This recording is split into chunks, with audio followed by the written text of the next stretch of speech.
오늘은 침례 요한의 이야기입니다. 침례 요한의 사역이라고 할 수도 있겠습니다. 자, 무슨 사역을 했느냐? 외치는 사역이었습니다. 그래서 오늘은 외치는 자의 소리라는 제목으로 하나님 말씀을 드리겠습니다. 먼저 침례 요한을 살펴보겠습니다. 자, 3절입니다. 3절 다 같이 읽어보겠습니다. 시작. 그는 선지자 이사야를 통하여 말씀하신 자라. 일러스되 광야에 외치는 자의 소리가 있어 이르되 너희는 주의 길을 준비하라. 그가 오실 길을 곧게 하라 하였느니라. 나는 소리요 빈들에서 외치는 소리요 그의 길을 예비하라고 외치는 소리요. 네, 이런 찬양이 있습니다. 요한의 그 말씀을 가지고 이 찬양을 만든 것 같은데, 자, 침례 요한은 700년 전에 이미 이사야 선지자가 예언을 했습니다. 정말로 그런가 안 그런가? 이사야 40장 3절을 다 같이 한번 읽어보겠습니다. 자, 시작.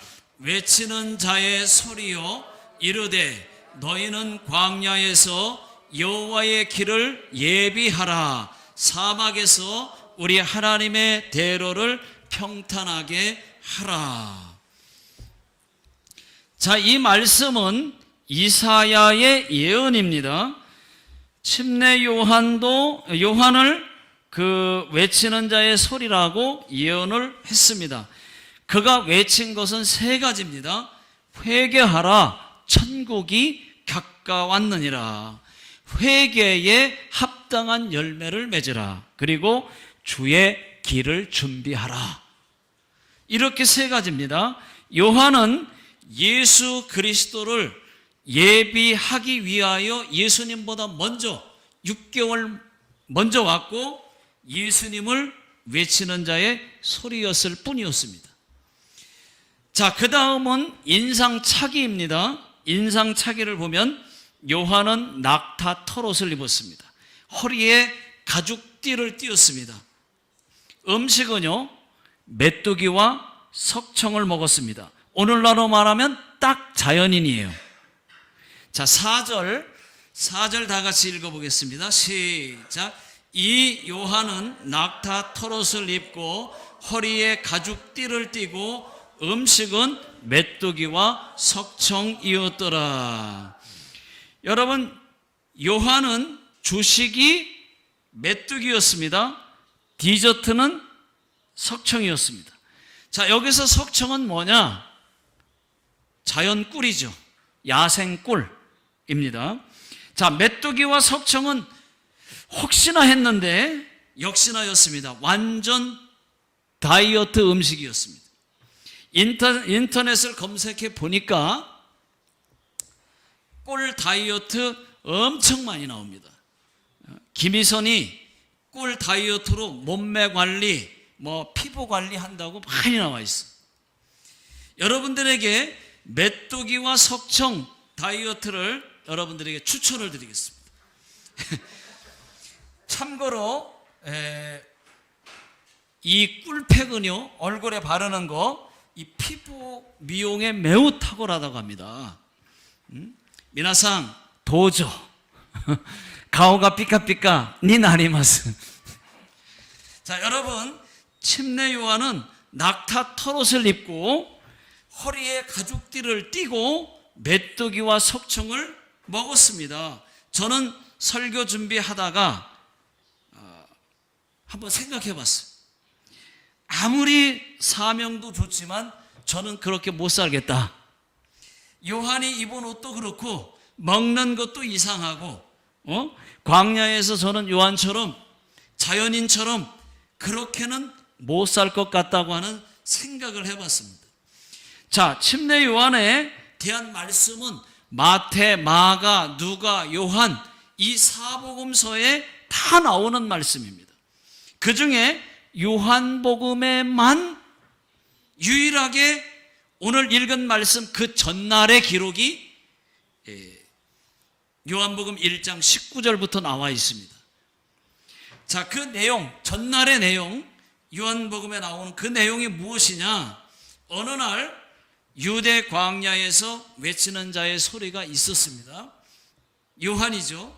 사람들은 이상한 사람 아닌가? 이렇게 생각했습니다. 그래서 제사장들과 레위인들이 한번 가봤습니다. 외모를 보니까 충격적입니다.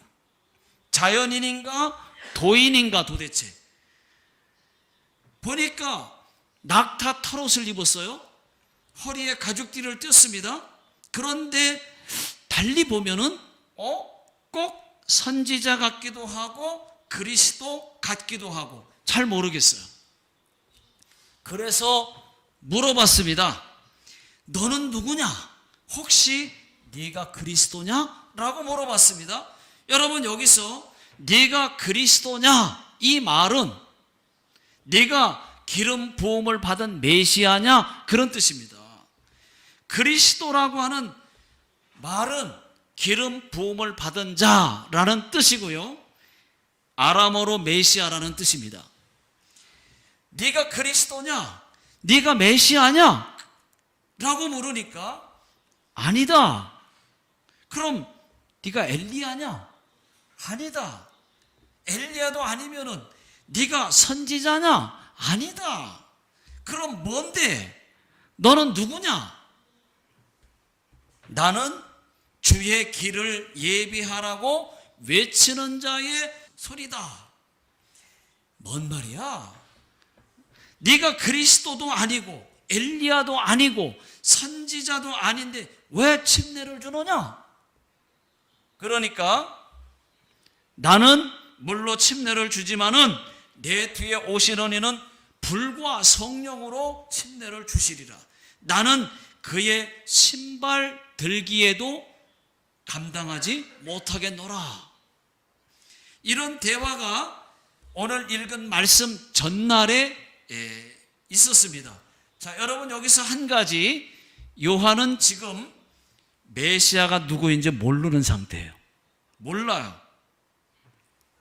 예수님이 그리스도인지 모르는 상태입니다. 현재로서는 모르지만은 성령께서 그가 곧 오실 것을 전하라고 해서 전하고 있을 뿐입니다. 계속 보시면은 그 다음 날 예수님이 오시는데 성령이 비둘기같이 하늘에서 내려오더니 예수님 위에 머무는 것을 보고 알게 됩니다. 아, 저분이 메시아구나. 알게 돼요. 근데 나중에 요한이 옥에 갇혀 죽기 전에 또 한 번 제자들을 시켜서 보내가지고 예수님이 진짜 메시아가 맞는지 본인이 봤을 때는 환상으로 봐서 알았는데 그래도 직접 물어보라고 제자들을 마지막에 보내서 죽기 전에 확인하고 확실히 예수님이 메시아인 것을 알게 됩니다. 자, 지금부터가 오늘 읽은 말씀입니다. 자, 그 다음 날도 요한은 계속해서 유대 광야 요단강 근처에서 외쳤습니다. 외치는 자의 소리니까. 자, 회개하라, 천국이 가까이 왔느니라 하고 외치니까 성령의 역사가 일어났습니다. 사람들이 여기저기서 막 몰려옵니다. 그리고 수많은 사람들이 회개를 하고 요단강에서 침례를 받습니다. 자, 그 다음은 바리새인들과 사두개인들이 또 오는데 왔어요. 요한이 바리새인들과 사두개인들에게 독사의 자식들아 라고 그렇게 말했습니다. 아마 굉장히 기분 나빴을 겁니다. 자기들은 라비어라고 하는 소리를 듣는 존경받는 자들인데 자연인 같은 저 요한에게 치욕적인 욕을 들었으니 기분 나빴을 겁니다. 또 뭐라고 얘기했느냐? 너희가 임박한 진노를 피할 수 있느냐? 그러므로 회개에 합당한 열매를 맺으라. 속으로 아브라함이 너희 조상이라고 생각하지 말라. 하나님은 돌들로도 아브라함의 자손이 되게 할 수 있느니라. 이미 도끼가 나무 뿌리에 놓여 있으니 좋은 열매를 맺지 아니하는 나무마다 찍혀 불에 던져지리라. 나는 너희를 회개하게 하려고 물론 침례를 주지만 내 뒤에 오시는 이는 나보다 능력이 많으셔서 내가 그의 신을 드는 것도 감당하지 못하겠노라. 그는 성령과 불로 침례를 주리라. 손에 키를 들고 자기의 타작마당을 정하사 알곡은 모아 곳간에 죽정이는 꺼지지 않는 불에 태우시리라. 여러분, 여기까지가 오늘 읽은 말씀의 내용입니다. 여러분, 오늘 말씀의 제목이 외치는 자의 소리입니다. 침례 요한이 외친 것 세 가지를 말씀을 드리겠습니다. 첫 번째는 회개하라고 외쳤습니다. 회개하라. 자, 2절 다 같이 읽어보겠습니다. 시작. 회개하라, 천국이 가까웠느니라 하였으니. 자, 요한이 회개하라, 천국이 가까웠느니라 라고 외쳤습니다. 여러분, 뭘 회개하라는 걸까요? 천국이 가까웠다고 하는 말을 한 것을 보면은 천국 복음이 틀림없습니다. 회개하고 구원받으라고 하는 외침이었습니다. 윤리적이고 도덕적인 죄를 회개하라고 한 것이 아니고 그것보다 더 중요한 것, 하나님 믿지 않은 죄 회개하라는 것이었습니다. 유대인들 중에는 예수님은 말할 것도 없고 하나님을 믿지 않는 자들도 많이 있었습니다. 우상 숭배하는 자들에게 회개하라고 외친 것입니다. 그 행위에서 완전히 돌이켜라. 그 회개를 외친 것입니다. 외쳤더니 사람들의 반응을 한번 보십시오. 기적이 일어났어요. 자기들의 죄를 6절 다 같이 한번 보겠습니다. 자, 시작. 자기들의 죄를 자복하고 요단강에서 그에게 침례를 받더니. 여러분, 맞습니다. 수많은 사람들이 회개하고 자복하고 침례를 받았습니다. 여기서 자복했다고 하는 말은 회개하고 통회하고 자복한 거잖아요. 그런데 더 엄밀히 말하면은 회개하고 하나님을 믿었다는 뜻입니다. 하나님을 믿고 요단강에서 침례를 받았다는 거예요. 회개 역사가 일어난 겁니다. 진정으로. 그런데 일본에서는 어떻죠? 일본에서는 하나님도 믿고 신사도 가고 우상도 믿는 사람들이 있습니다.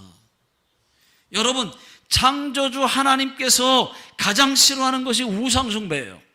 창조주 하나님 외에 다른 것을 믿는 것, 다른 것에게 절하는 것, 이것은 다 우상 숭배입니다. 하나님은 우상 숭배를 가장 싫어하십니다. 이 땅에서 가장 큰 죄는 하나님을 믿지 않는 죄가 가장 큰 죄예요. 우상 숭배한 죄가 가장 큰 죄입니다. 그 이유는 여호와 하나님이 우주 만물을 창조하셨고 인간을 만드셨는데 그분을 안 믿는다? 믿으라는데 안 믿는다? 그 죄가 하나님께는 제일 큰 죄입니다.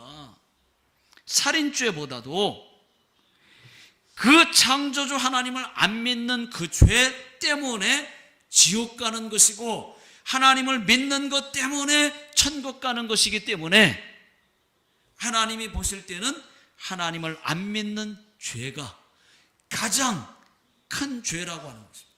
여러분, 아직도 우상을 버리지 못하셨습니까? 여러분, 이제는 버리십시오.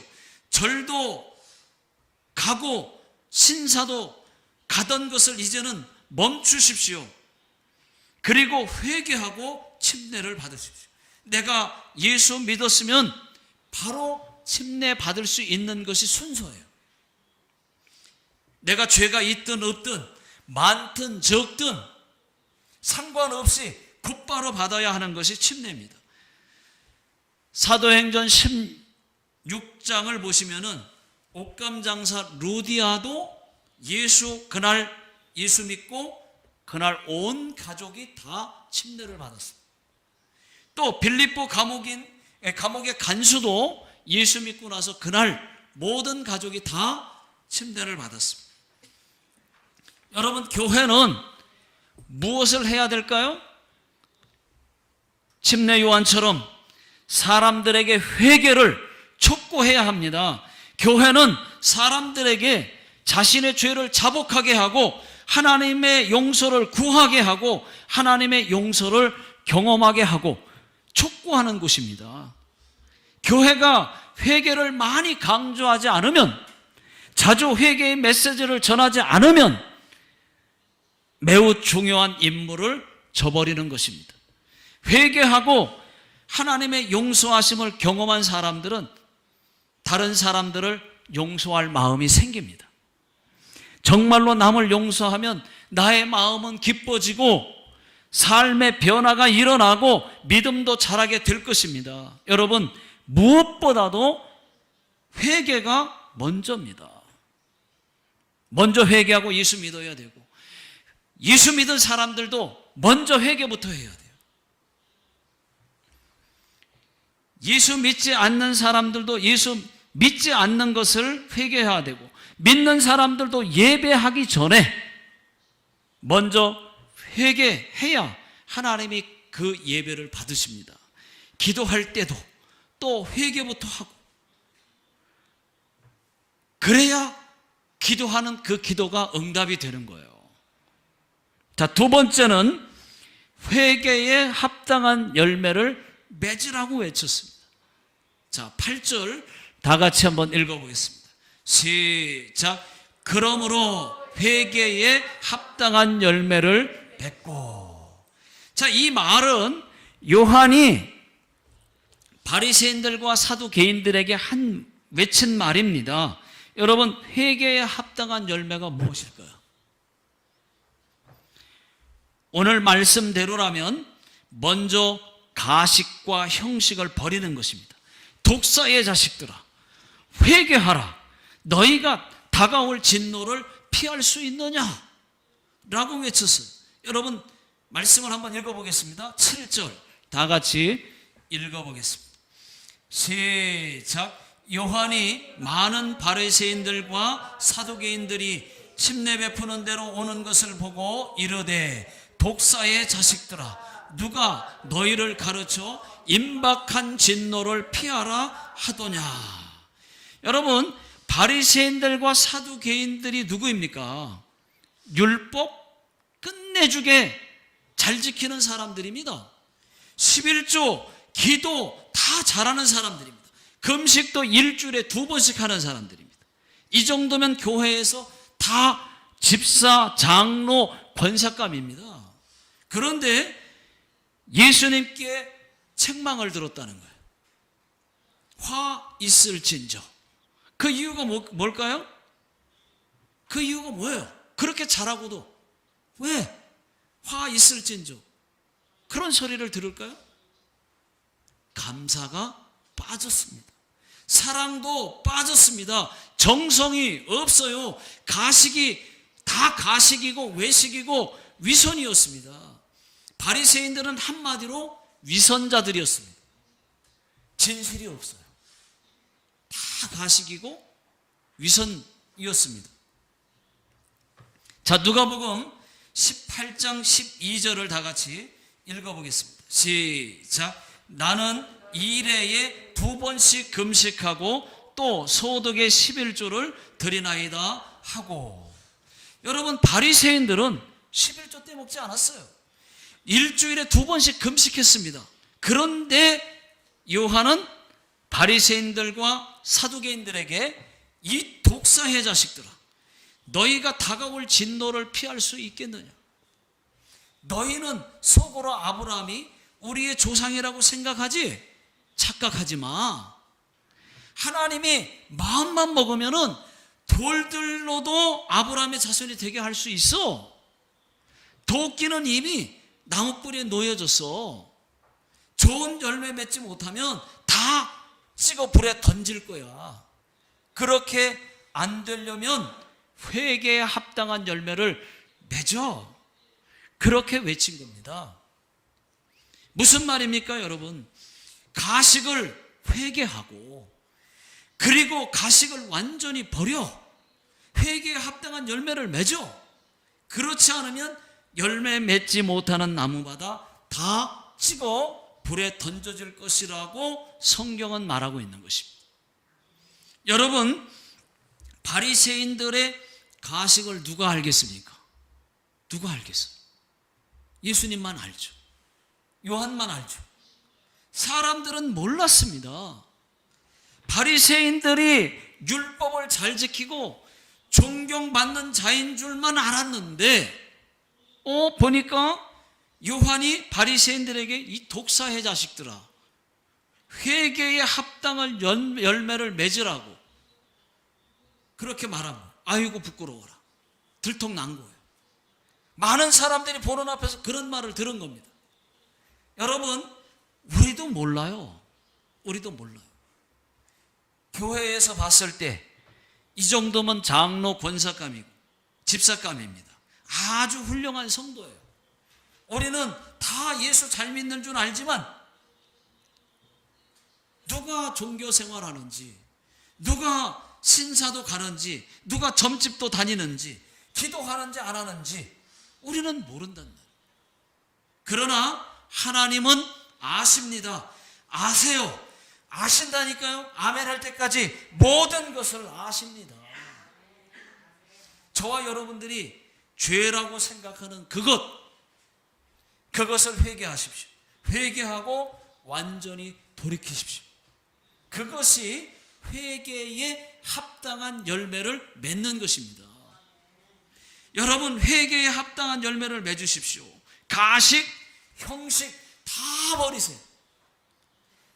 내 믿음이 진짜인가 한번 생각해 보셔야 돼요. 내 기도가 진짜인가? 내 찬송이 진짜인가? 나는 영적인 바리새인은 아닌가? 가식은 아닌가? 거짓은 아닌가? 그냥 하는 것인가? 다시 한번 여러분 생각해 볼 수 있기를 예수 능력의 이름으로 축원합니다. 또 내가 나도 모르게 가식이었다면 내가 바리새인보다 나은 것이 무엇인가? 화 있을진저. 여러분, 우리 믿는 자들은 다 회개에 합당한 열매를 맺어야 할 줄로 믿습니다. 저도요 2017년도 그러니까 7년 전에 이런 생각을 했습니다. 7년 전에 이런 생각을 했어요. 내가 진짜 선교사가 맞나? 선교사가 맞다면 왜 전도를 안 해? 그게 무슨 선교사야? 갑자기 그런 마음을 확 들어오는데 그렇게 생각이 들었어요. 그때부터 전도하기 시작했어요. 그때부터 매주 화요일마다, 매주 수요일마다 그 상황에 따라 옮겼어요. 7년 동안에. 그리고 지금은 목요일로 다시 옮겨서 매주마다 한 번씩 나가고 있습니다. 전도를 하고 있습니다. 코로나 때도 멈추지는 않았어요. 전도는 멈추지 않았어요. 그것이 7년이 지난 지금까지 이어지고 있습니다. 지난주에도 나갔어요. 여러분, 회개에 합당한 열매, 가식 버리세요. 내가 진짜 예수 믿는 거 맞나? 모든 게 다 그냥 하는 거니까 일요일, 주일날, 교회 가는 날 그냥 오고. 아니, 진짜 내가 예수 믿는 게 맞는가? 모든 것이 진심으로 하고 있는가? 회개에 여러분 합당한 열매를 맺으셔야 됩니다. 자, 세 번째는 예수 그리스도를 외쳤습니다. 자, 11절 다 같이 한번 읽어보겠습니다. 시작. 나는 너희로 회개하기 위하여 물로 침례를 베풀거니와 내 뒤에 오시는 이는 나보다 능력이 많으시니 나는 그의 신을 들기도 감당하지 못하겠노라. 그는 성령과 불로 너희에게 침례를 베푸실 것이요. 요한이 지금 누구를 외치고 있습니까? 메시아, 그리스도, 예수님을 외치고 있는 겁니다. 나는 내 뒤에 오시는 분 누구예요? 그리스도죠. 메시아죠. 그분이 예수님인지를 몰라서 그렇지 예수님을 외치고 있는 겁니다. 그분을 외치고 있는 거예요. 나는 내 뒤에 오시는 그분에 비하면 아무것도 아니라고. 나는 그분의 신도 들지 못한다고. 나는 물로 침례를 줄 뿐 그분은 성령과 불로 침례를 준다고 말을 했습니다. 메시아, 구원자 예수님을 외치고 있습니다. 여러분, 우리도 이제는 때를 얻든지 못 얻든지 항상 예수 복음을 전해야 됩니다. 요한이 메시아 예수 그리스도를 전했던 것처럼 우리도 전도해야 됩니다. 지난주 수요일 날이었습니다. 이런 일이 있었습니다. 이번 막 수요일, 지난주 수요일 날 이런 일이 있었어요. 저희 교회 신호즈가상에 그 형제분들이 나고야에서 마츠모토에 오게 되었어요. 오신 김에 교회에 인사한다고 인사하러 오셨습니다. 참고로 말씀드릴게요. 신호즈가상은 6남매 중에 셋째십니다.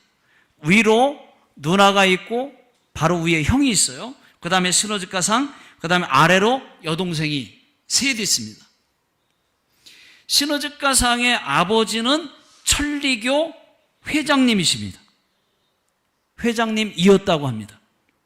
교회로 말하면은 목사 같은, 또 목사들 중에 회장님 같은, 회장 같은 그런 분이. 그런데 은퇴하시고 그 뒤를 이으라고 둘째 형님 아내에게, 형수죠, 형수님에게 천리교 회장 자리를 물려줬다는 거예요. 온 집안이 천리교 집안입니다. 저는 전에 들어서 알고 있었어요. 조금은. 그 중에 셋째 이 신호즈가상만 예수님을 믿게 된 것입니다. 정말로 하나님의 은혜라고 할 수밖에 없습니다. 그런데 그 형제분들 네 분이 수요일 날 예배 전에 인사로 오신 거예요. 제가 물었습니다. 난감해가지고. 예배 전인데 오셨어요, 인사. 그래서 신호즈가상에게, 신호즈가상 예배 시간 다 되었는데 어떻게 하지요? 하니까 다 예배 드리기로 했다는 거예요. 예배 드리고 인사하겠다는 거예요. 제가 엄청 놀랐습니다. 이걸 어떻게 하지? 예배는 드린다는데 준비가 안 됐어. 갑자기 일본어로 어떻게 해야 되는데 당황했어요. 엄청 당황했습니다, 진짜로.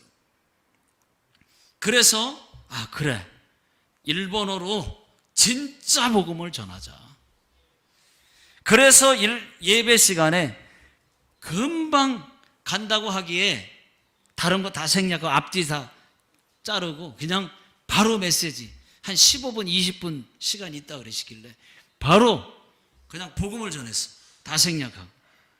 제가 귀한 선물 하나, 물건 말고 말로다가 제가 귀한 선물 하나 드리겠다고 말씀을 드리고 바로 복음을 전했어요. 제가 보니까 고개를 끄덕끄덕 하면서 잘 들으세요. 예배가 끝났습니다. 얼굴이 밝아지셨어요. 그래서 사진도 같이 찍었습니다. 사진을 보시면은 가운데 줄 왼쪽부터, 여러분들이 보시는 왼쪽부터 천리교 회장님 딸, 그 다음에 둘째 형님, 그리고 큰 누님, 이렇게 네 분이 오셨어요. 얼마나 감사한지. 저도 생애 이런 일은 처음입니다. 이런 것을 보기 드문 현상이라 그러는 거예요. 자, 그분들과 인사를 나눈 다음에 그분들이 꼭 예수 믿기를 위해서 같이 기도했습니다. 어쨌든 믿고 안 믿고는 우리 책임은 아니고 우리는 전할 책임만 있어요. 근데 믿고 안 믿고는 그들이 자유예요. 그러나 기회가 생겼을 때, 기회가 찾아왔을 때 복음을 전해야죠. 여러분, 무슨 말입니까? 때를 얻든지 못 얻든지 기회가 왔으면 복음을 전해야 됩니다. 디모데후서 4장 2절, 너는 말씀을 전파하라. 때를 얻든지 못 얻든지 항상 힘쓰라. 저희 교회가 지금 20년 동안 많은 이웃들을 초청을 해서 행사를 했지만 지금까지 한 사람도 열매가 없어요. 그렇지만 뭐예요? 계속 초대해서 복음을 전하는 이유는 때를 얻든지 못 얻든지 항상 힘쓰라고 했으니까 전하는 것 뿐입니다. 맺고 열매가 맺고 안 맺고는 우리 몫이 아니에요.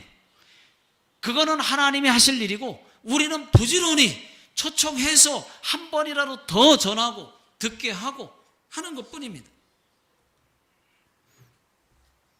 2주 전에도 옹기장이 콘서트가 있었잖아요. 그래서 옹기장이 콘서트를 통해서 또 간증을 통해서 사람들을 초청해서 또 복음을 듣게 했잖아요. 저도 여러분들도 기회가 왔을 때 여러분 놓치지 않았으면 좋겠습니다. 전도하셨으면 좋겠습니다. 그리고 침례 요한의 그 외침과 같이 회개하고 회개에 합당한 열매를 맺을 수 있기를 주의 이름으로 축원합니다. 자, 기도하겠습니다.